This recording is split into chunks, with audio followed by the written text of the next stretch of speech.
तो today's topic is cardiovascular system.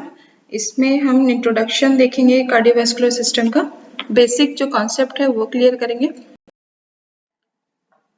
So cardiovascular system is also called transportation system. Cardio means heart and heart is a muscular organ. तो heart क्या करता है? Heart जो है blood को pump करता है।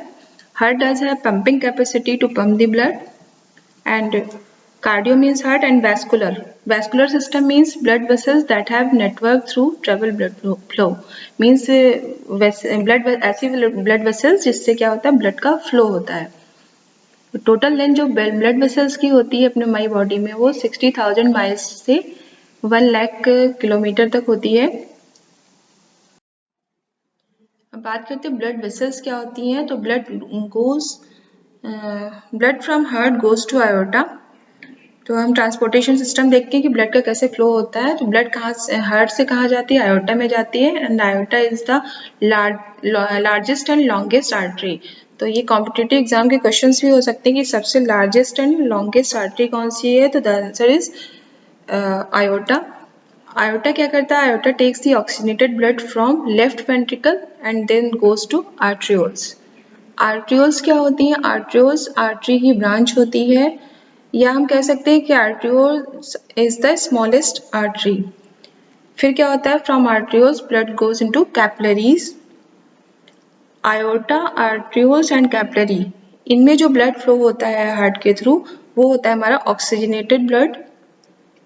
तो there are many questions which comes in competitive exams like which is the largest and longest artery? The answer is aorta. The branch of artery is arteriole and the smallest artery is arterioles. Next हम बात करते हैं capillaries क्या होती हैं। तो capillaries का जो डायमीटर होता है वो 5 to 10 mm माइक्रोमीटर होता है। And capillaries are the smallest blood vessels.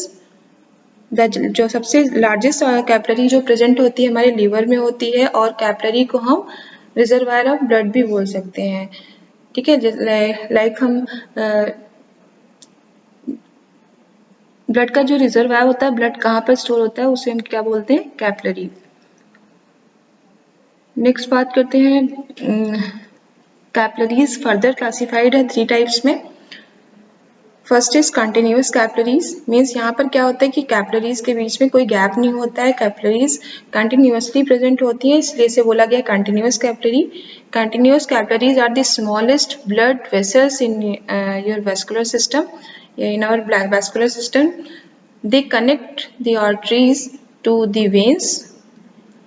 They also support brain, endocrine system, kidney, lungs and small intestine. Means जो continuous capillaries है वो कहाँ present होती है? blood brain barrier में present होती है, endocrine system में मिल सकती हैं, kidney and lungs and small intestine.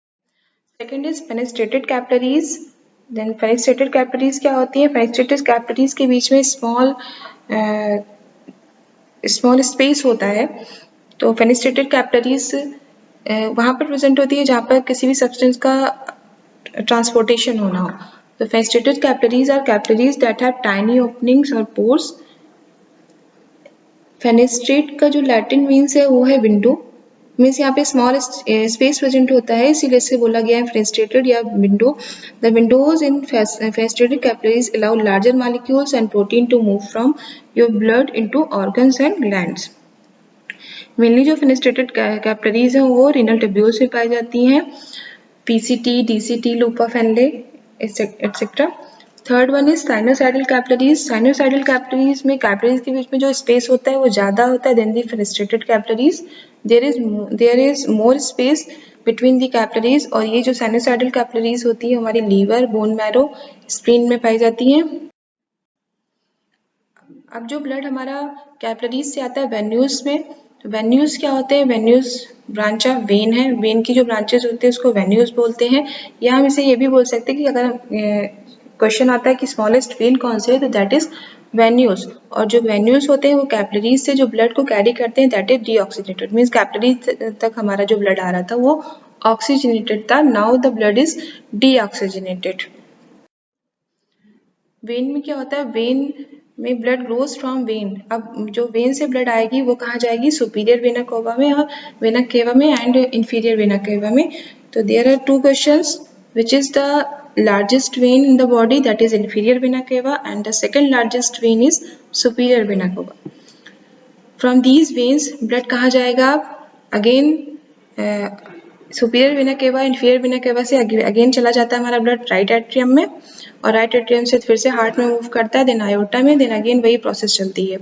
तो from these veins blood enters into right atrium, then blood goes into heart, longest vein. So there is one question, that is largest vein, second largest vein, but which is the longest vein in the body is saphenous vein. हम बात करते हैं blood vessels की। Blood vessels में कितनी layers होती हैं, तो ब्लड वेसल्स में 3 लेयर्स होती हैं, consist of 3 layers. First is tunica adventitia, जिसे हम ट्यूनिका एक्सटर्ना के नाम से भी जानते हैं, that is the outer layer of blood vessels. और जो सबसे आउटर लेयर होती है वो बनी होती है हमारी फाइब्रस टिश्यू की। मेनली जो ट्यूनिका एडवेंसिया जो ब्लड वेसल्स की आउटर लेयर है, उसका काम होता है कि ब्लड वेसल्स की नीचे की लेयर्स को प्रोटेक्ट करना। तो the function of tunica adventitia है tunica externa is protection of vessel wall. Then second layer is tunica media. Media means middle layer, तो ट्यूनिका मीडिया मिडिल लेयर होती है, और ये जो मिडिल लेयर होती है इसका काम होता है कॉन्ट्रैक्शन एंड रिलैक्सेशन का। ब्लड जब इंटर करता है तो कॉन्ट्रैक्ट करेगा तो ब्लड इंटर पास होता है, तो कॉन्ट्रैक्शन एंड रिलैक्सेशन इसका मेन काम होता है, और कॉन्ट्रैक्शन एंड रिलैक्सेशन की वजह से इसे बोला गया है middle layer. So the middle layer, that is tunica media, is made up of muscular tissue or elastic tissue, and the last layer is tunica intima, that is the internal layer, या इसे tunica interna भी कहते हैं, और this is made up of epithelial tissue, and the function of tunica intima is prevent the friction between blood and vessel wall, and in the center there is a lumen in the blood vessels from which blood flows.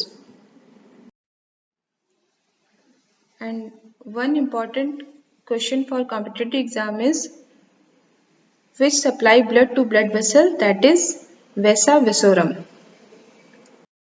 So these are the basic concept of cardiovascular system. If you like my video, subscribe my channel and don't forget to press bell icon.